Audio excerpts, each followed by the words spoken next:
Hail to the Redskins! Yeah! Hail victory! Robert needs to understand he needs to worry about himself, number one, and not everybody else.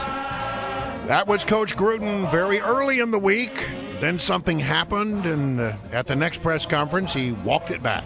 Somehow we've made it more about him than about the team, and that's my fault.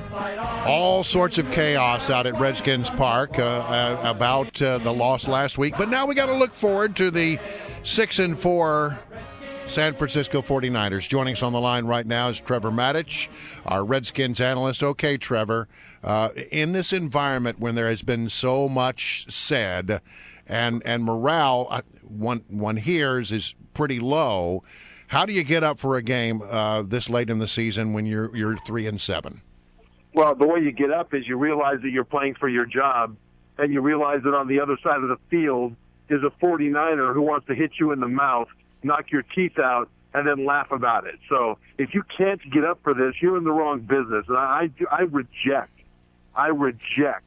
the concept that if your morale is low, you can't get up for a game. Because an individual player, if you're a player, then you'll get up for the competition. And if you struggle for that, then I don't respect you as a player. Amen to that, Trevor. I mean, last night we saw the 0-10 Raiders take on the 7-3 Chiefs, and they won that game. If the Raiders can get motivated to beat the Chiefs, then certainly the Skins should be able to get motivated to beat the 49ers. Can they? Do they have the tools to beat the 49ers?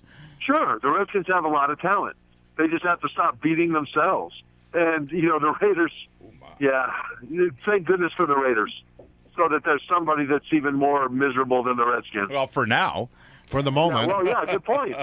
Good point. I noticed, Larry Michael, he's the voice of the Redskins. I mean, there's never been a more homer guy, a guy who's always looking, for that pony in the room full of horse manure. And here's what he said recently. It stinks worse than any of the previous losses. They're struggling bad right now. The locker room emptied out immediately after that game. Immediately. It was the quickest exodus I've ever seen. Just pathetic mistakes everywhere you look. Guys were falling apart all around Robert Griffin III. It was really the lowest of the lows. Well, he's right. And Robert Griffin III was falling apart as well. I found it fascinating that Jay Gruden, the head coach, went public and not just smacked down RG3 for talking about teammates publicly, but he also listed publicly some of the things that he was doing wrong. Like on a 3-step drop, he would take 1 step. On a 5-step drop, he would take 3 steps. He would read the wrong side of the field. All kinds of small fundamental mistakes that are unopposed by the defense that you should be able to do before things start to break down. And RG3 broke down from the get-go many times. And so, these are the kinds of things that, you talk about everything breaking down around RG3. RG3 contributed mightily to that breakdown. Yeah, and here's what Jay Gruden said about, as you just alluded to. Robert needs to understand he needs to worry about himself, number one, and not everybody else. It's his job to worry about his position, his footwork, his fundamentals, his reads, his progressions, his job at the quarterback position. It's my job to worry about everybody else. Now, a lot of people are questioning why then he came out the next day, Coach Gruden, and said, I shouldn't have done that. Is it true? I mean, listen, the coach may have been correct. He may have had a point, but should he really be having that conversation with the media in this town who are already fanning these flames, or should it have been a private conversation with the quarterback? My impression is that private conversation has been had multiple times, that he got frustrated and realized that he had to counter what was happening publicly. Keep this in mind about a new coach at an NFL team.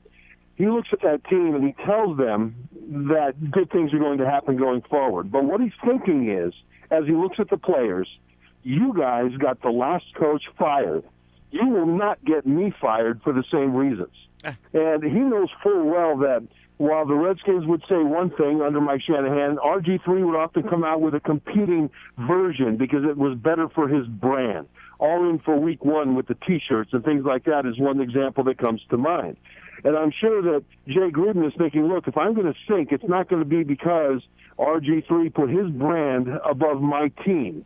And so I think that's one of the reasons he said what he said publicly. Now, he was also right to back it down. Well, I mean, why do you think he backed it down? My theory is he got a little call and he was taken to the woodshed. Yeah, that's possible. I didn't get that impression because it was the right thing to do to back it down. You don't want a big public spat with your star.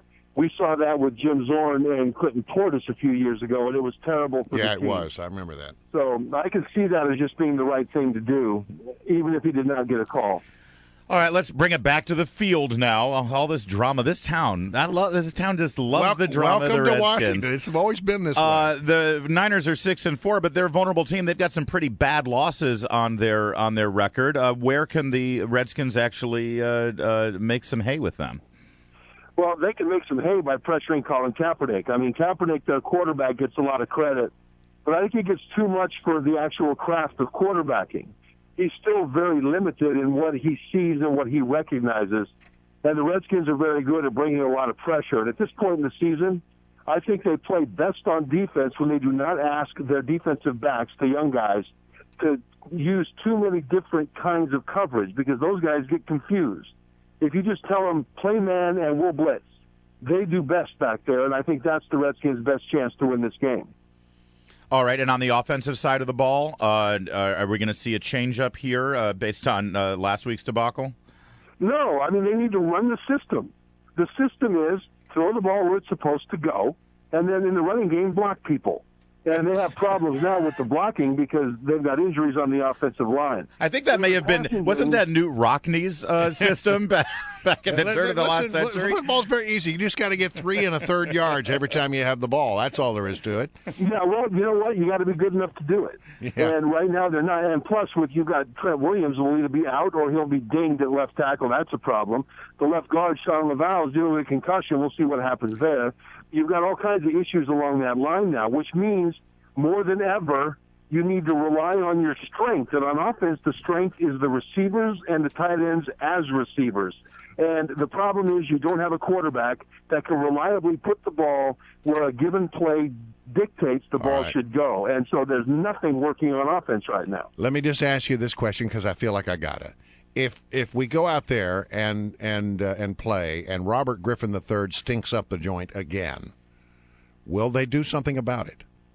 Look, man, Robert believes that he's the man. He's the franchise quarterback for the next 10 years, and everybody else just needs to give him time to work through it.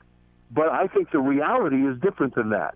I think the reality is he's got 6 toes out the door already and doesn't know it. That's certainly, I believe, what the coaches would think, because he needs to be lumped in with the rest of the 52 teammates that if you're performing, you play. If you're not performing, you better show improvement. If you're not performing and you're not showing improvement, we will replace you. And right now, Robert's in that position if you look at it purely from his performance on the field. All right, Trevor Matich, thank you for joining us, sir. All right, Trevor, thanks a lot. It's always good. BYU's favorite son, Trevor Matich. That's right.